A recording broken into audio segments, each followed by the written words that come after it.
White hall నుండి ఉదయాన్నే శ్రీ శ్రీ శ్రీ వెంకటేశ్వర స్వామిని దర్శించుకోవాలనేటువంటి ఒక ప్రోగ్రాంలో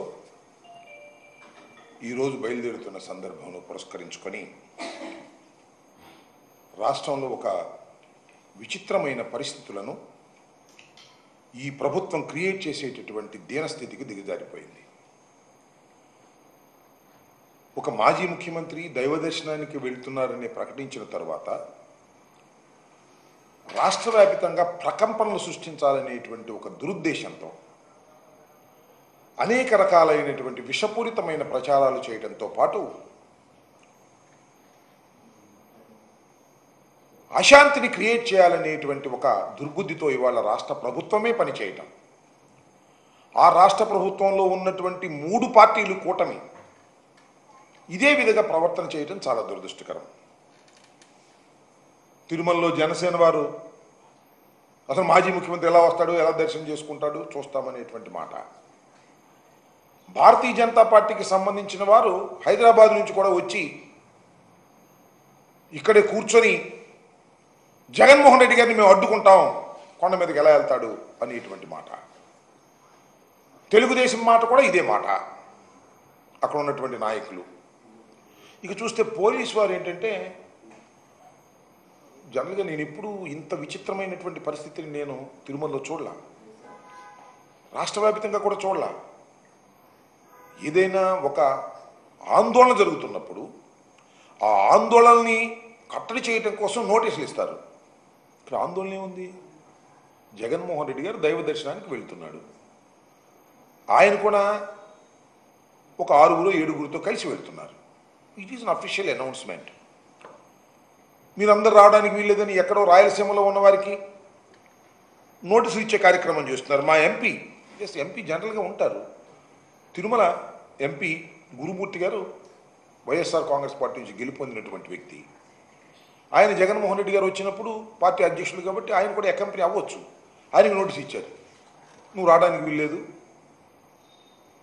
జగన్మోహన్ రెడ్డి గారు వస్తున్న సందర్భంలో మీరెవరు కూడా కనబడడానికి వీల్లేదు అనేటువంటి మాట ఆయన చెప్తారు. దీనిలో చిత్రం ఏంటంటే, ఈ నోటీస్ చదువుతాను, పోలీస్ నోటీస్. 27/9/24 తేదీన మాజీ ముఖ్యమంత్రి వర్యులు వైఎస్ జగన్మోహన్ రెడ్డి గారు తిరుమల తిరుపతి సందర్శన ఉన్నందున సదరు కార్యక్రమానికి అనుమతి లేదని మీ ఆధ్వర్యంలో కార్యకర్తలతో మరియు మీ సొంత వాహనాలతో బయలుదేరి తిరుపతికి చేరుకుని వారు నిర్వహించే కార్యక్రమంలో పాల్గొంటారని సమాచారం. ఇది మాకు సంబంధించినటువంటి ఒక లెటర్కి ఇచ్చినటువంటిది. ఏంటి? మాజీ ముఖ్యమంత్రి వర్యులు వైఎస్ జగన్మోహన్ రెడ్డి గారు తిరుమల తిరుపతి సందర్శన ఉన్నందున సదరు కార్యక్రమానికి అనుమతి లేదంట. ఇది ఎక్కడ కూడా నాకు అర్థం కాలేదు. శ్రీ శ్రీ శ్రీ శ్రీ శ్రీ వెంకటేశ్వర స్వామిని మాజీ ముఖ్యమంత్రి గారు సందర్శించడానికి ఎవరి అనుమతి కావాలి? పోలీసు వారి అనుమతి కావాలా? నేను తిరుపతి వెళ్ళాలనుకున్నాను, ఎవరి అనుమతి కావాలి? నా మనసు అనుమతి కావాలి, భగవంతుడు అనుమతి కావాలి. అనుమతి లేనందున జగన్మోహన్ రెడ్డి గారు అనుమతి లేనందున మేము దాన్ని మీరెవరు రావడానికి వీల్లేదు అనేటువంటి మాట. పోలీసు వారి అనుమతి, శ్రీ వెంకటేశ్వర స్వామిని సందర్శించుకోవడానికి పోలీసు వారి అనుమతి అవసరమా? ఎప్పుడైనా ఉందా చరిత్రలో? చాలా దుర్మార్గమైనటువంటి మాటలు మాట్లాడుతున్నారని మనం చేస్తున్నాం. మొన్నటిదాకానేమో లడ్డూ తయారీ నెయ్యిలో జంతువులు కొవ్వు కలిసిందని ప్రచారం.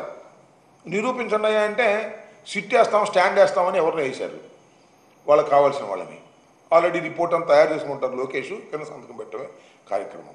ఇవాళ జగన్మోహన్ రెడ్డి గారు దైవ దర్శనానికి వెళుతున్నాను అంటే డిక్లరేషన్ ఇస్తారా? ఎవరా డిక్లరేషన్ ఇవ్వకపోతే వెళ్ళనీయం. ముఖ్యమంత్రి గారు మాట్లాడుతున్నాడు, రాష్ట్ర ముఖ్యమంత్రి డిక్లరేషన్ ఇవ్వాలని. పురంధరేశ్వర్ గారు మాట్లాడుతున్నారు, డిక్లరేషన్ ఇవ్వాలని. ఏందబ్బా ఈ తొండి? నాకు అర్థం కాల. జగన్మోహన్ రెడ్డి గారు ఇవాళ వెళ్తున్నాడా? ఎన్నిసార్లు వెళ్ళాడు? రాజశేఖర రెడ్డి గారు ఎన్నిసార్లు వెళ్ళారు? ఒక ముఖ్యమంత్రిగా పట్టు వస్త్రాలు సమర్పించారే, రాజశేఖర రెడ్డి గారు సమర్పించారు, జగన్మోహన్ రెడ్డి గారు సమర్పించారు. ఇవాళ మీరు దీన్ని రాజకీయం చేసి వెంకటేశ్వర స్వామి దర్శనాన్ని, వెంకటేశ్వర స్వామి లడ్డూ ప్రసాదాన్ని ముఖ్యమంత్రిగా ఉన్నప్పుడు వెళ్ళారు. సరే, ముఖ్యమంత్రిగా ఉన్నప్పుడు వెళ్ళారు కాబట్టి మీ ప్రభుత్వం అండి అనొచ్చు. మీరు ముఖ్యమంత్రిగా ఉన్నప్పుడు కూడా వెళ్ళారు కదా. ఎన్నిసార్లు వెళ్ళారు ఇప్పటికి? ఇవాళ తొండాడే కార్యక్రమం, దీన్ని రాజకీయంగా ఉపయోగించుకోవాలనే కార్యక్రమంతో మా రాష్ట్ర వ్యాప్తంగా చాలా దురదృష్టం ఏంటంటే రాష్ట్ర వ్యాప్తంగా ఉన్నటువంటి మా నాయకులందరికీ నోటీసులు ఇచ్చే కార్యక్రమం చేస్తున్నారు.